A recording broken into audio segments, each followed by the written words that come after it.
Ilm bu yurakda uyg'ongan shubha, qalbda barq urgan haqiqat istagidir. Men ilm va izlanish yo'lida tinmay harakat qilayotgan bir talabaman.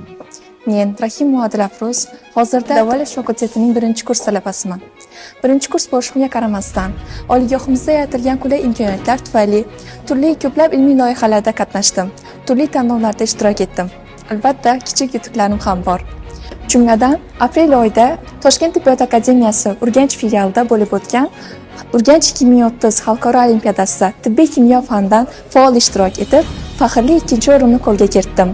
Bundan tashqari, yaqinda Buxoroda bo'lib o'tgan Abu Ali ibn Sino ta'limotidan 3-renessansgacha xalqaro 5-olimpiadasida tibbiy biologiya fanidan qatnashib, 3-o'rinni qo'lga kiritdim. Yutuqlarim sababchisi ota-onamning ishonchi, ustozlarimning harakati va albatta o'zimning intilishim deb o'ylayman. Maqsadlarga to'xtaladigan bo'lsak, kelajakda nomdor stipendiyalar sohibasi bo'lish, O'zbekiston, balki butun dunyo miqyosida o'z kasbimning yetuk mutaxassisi bo'lish niyat qilganman.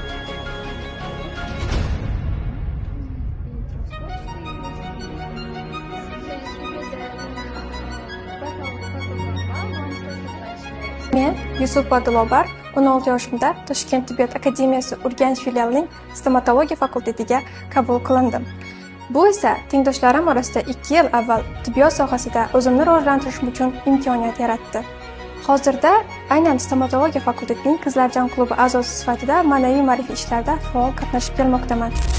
Ilm fanga qiziqishim tufayli ilmiy ishlar olib bordim va bir necha tezislarim xalqaro jurnallarda, xususan chet el jurnallarida, Amerika, Germaniya kabi xalqaro jurnallarda chop etildi va o'zimning ilmiy ishlarim bilan konferensiyalarda, anjumanlarda faol qatnashib, maxsus sertifikatlar bilan taqdirlandim va undan tashqari bir necha tanlovlarda faol qatnashdim. Xususan Mirzo Ulug'bek vorislari respublika ko'rik tanlovining tuman viloyat bosqichi g'olibasi bo'lib, respublika bosqichida faol ishtirok etdim va maxsus sertifikatlar bilan taqdirlandim.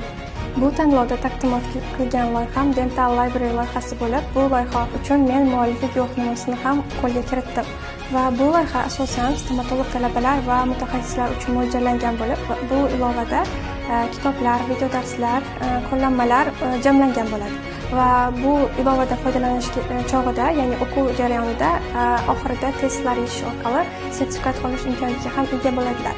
Va undan tashqari bir necha loyihalarim, xususan Cardio Life loyihasi O'zbekistonda yagona bo'lgan Innovator jurnalida chop etilgan va undan tashqari Iqtisodiyona gazetasida ham chop etilgan. Ilmiy rahbarim Itfaq Quranbayevich bilan birga yozilgan Bolalar stomatologiyasi nomli monografiya 6 ta tilga tarjima qilindi va yaqin kunlarda amazon.com saytiga sotuvga qo'yilmoqda.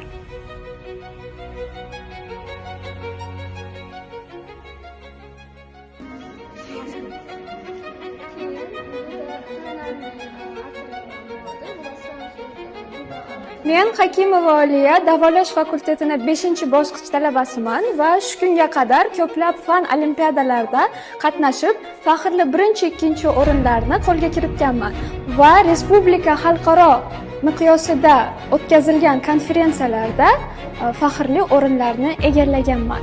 Undan tashqari aytib o'tishim kerakki, shu yilning aprel oyida Armeniya Respublikasini Saxkazor shahrida yosh liderlar maktabida qatnashdim.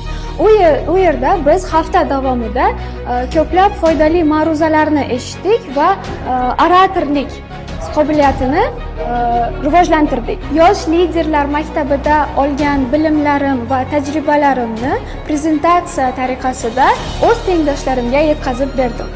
Shu yerda olgan ma'lumotlarimni kun davomida o'qish jarayonida va ilmiy izlanishlarimda qo'llab kelyapman.